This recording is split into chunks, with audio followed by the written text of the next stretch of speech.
नमस्कार दोस्तों, फिर से आपका स्वागत है हमारे YouTube चैनल स्टडी फंडा में।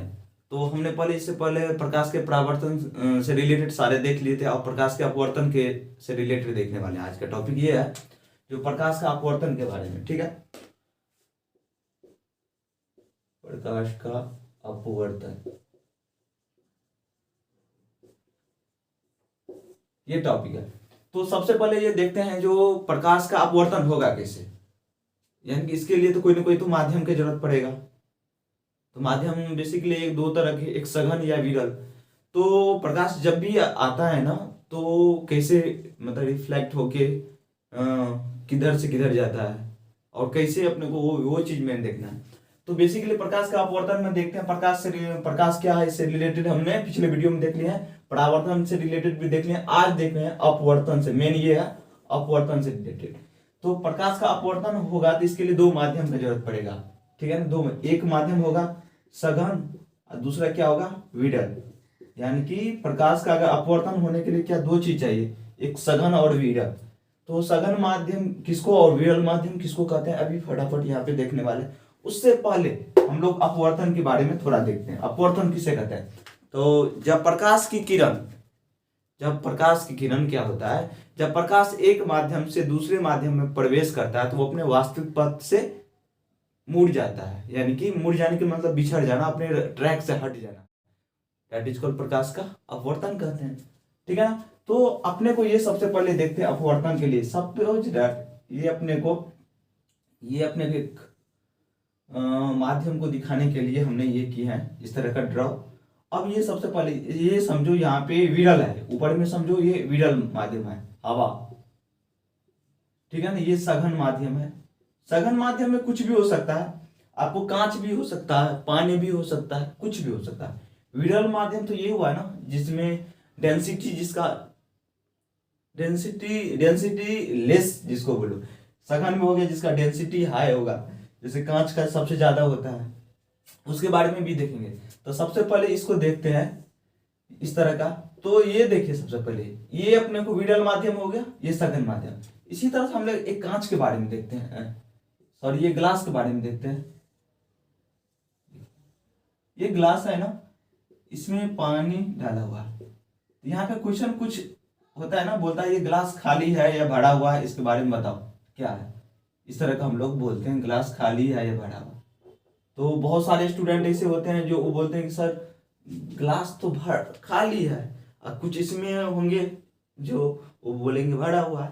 तो हाँ, सच में ग्लास ये भरा हुआ, बट क्या है इसका यहाँ से यहाँ का लेयर क्या है, पानी से भरा हुआ, और यहाँ से यहाँ लेयर किस चीज से भरा हुआ, वायु मीन्स गैस से भरा हुआ। ठीक है ना, वो कुछ भी हो सकता है। उसी तरह से ये समझिए ऊपर वाला भाग क्या है, विरल माध्यम है, और नीचे वाला भाग सघन माध्यम। तो जब प्रकाश की किरण सघन से विरल जाएगा तो क्या होगा, विरल से सघन में जाएगा तो क्या होगा, उसके बारे में देखते। तो जब प्रकाश की किरण क्या है, सघन से विरल में जाता है, ये सघन से विरल के माध्यम में जा रहा है। तो सघन से विरल में जब जाएगा ना तो इसको जाना चाहिए इस तरीका से, इसको जाना चाहिए क्या, इसे करके जाना चाहिए। बट विरल में जाने के बाद क्या कहता है, अपने वास्तविक पथ से क्या होता है, थोड़ा सा मुड़ जाता है। सघन से विरल में जाने पर इस तरह से हो जाता है।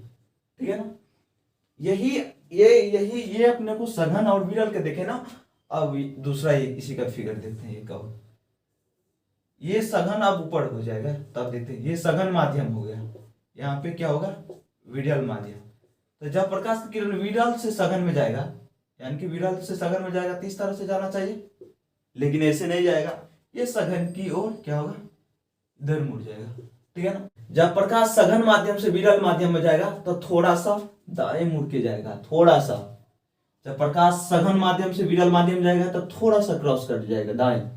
उसी तरह से जब प्रकाश विरल माध्यम से सघन माध्यम जाएगा, जब प्रकाश विरल माध्यम से तो सघन माध्यम में जाएगा तो बाएं मुड़ जाएगा। विरल माध्यम करने का मतलब मान लो यहाँ पे वायु है, ठीक है, कंफ्यूजन मत हो। सघन माध्यम करने का मतलब क्या है, ये जल है, जल या कांच कुछ भी ले सकते हो। सपोज डेट कांचे ले लो, इसको कांच ले लो, इसको विरल में तो वायु ले लो। ठीक है, अब होगा क्या, अब इसमें ये देखते हैं क्या, जो प्रकाश किस माध्यम में कितने स्पीड से चलता है। ठीक है ना, उसके बारे में अभी देखने वाले। इसको थोड़ा हम क्लीन कर लेते हैं यहाँ पे।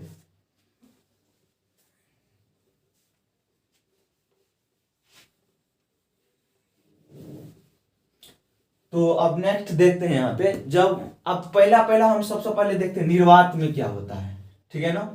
अपने को सबसे पहला देखते हैं क्या, निर्वात में। पहला देखेंगे निर्वात में कितना होता है चाल।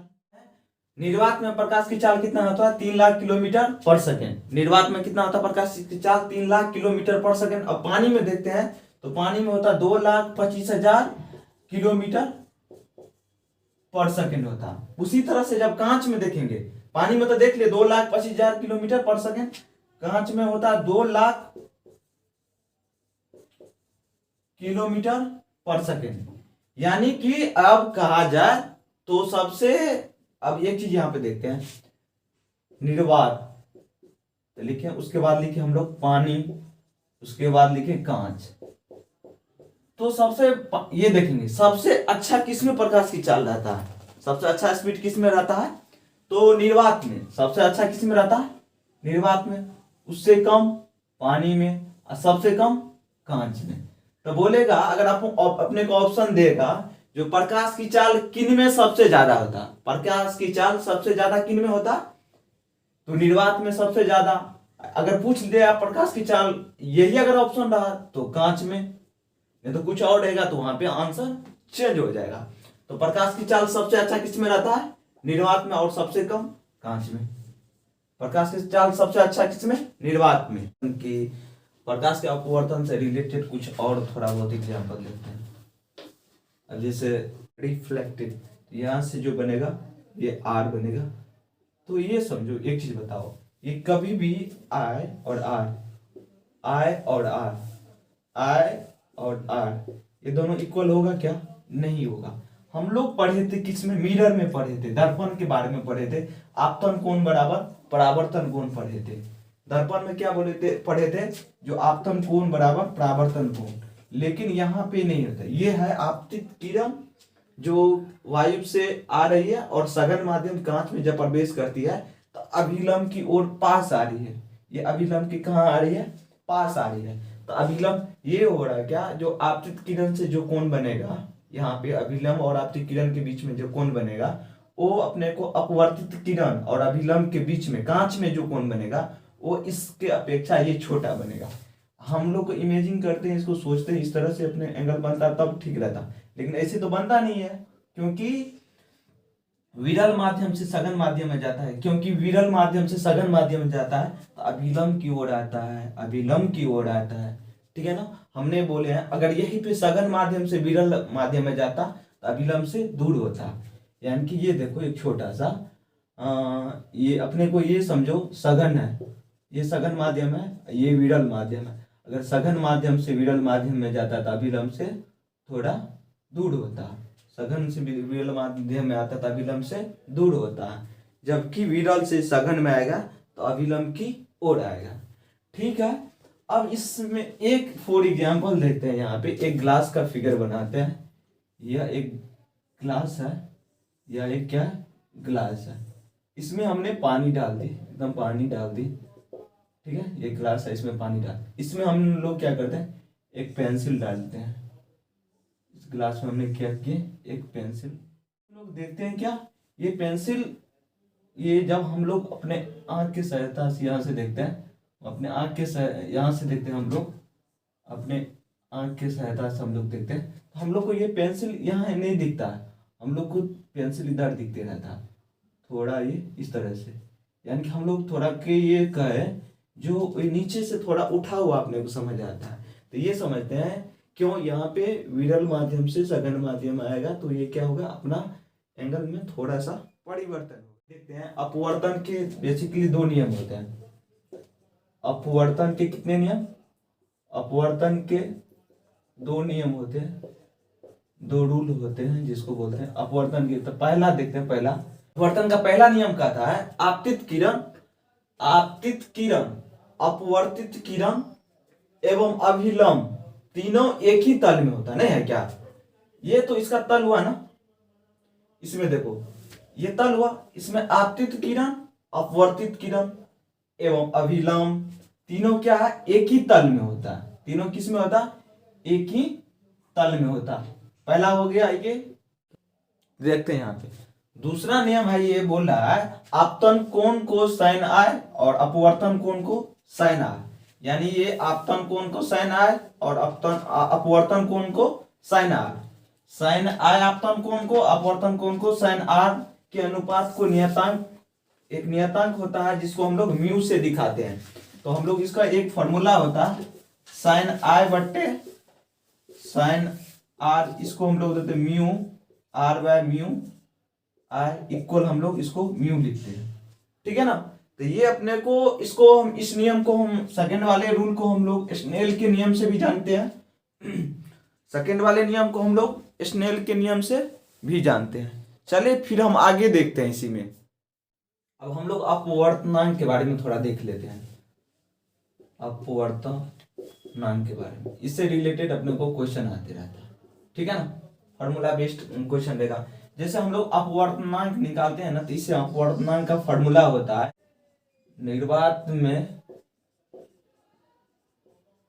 प्रकाश की चाल या वेग जो हो, चाल या वेग रहेगा, माध्यम में प्रकाश का वेग या चाल जो भी हो, दोनों चलेगा, ठीक है ना। ये अपवर्तनांक का फॉर्मूला होता है निर्वात में प्रकाश का वेग की चाल बटे माध्यम में प्रकाश की चाल।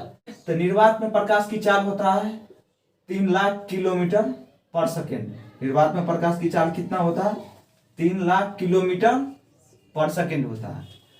ये अपने को समझो, निर्वात में प्रकाश की चाल हो गया, ना कि अपवर्तनांक हुआ। निर्वात में प्रकाश की चाल 3 लाख किलोमीटर पर सेकेंड, निर्वात में अपवर्तनांक कितना होगा?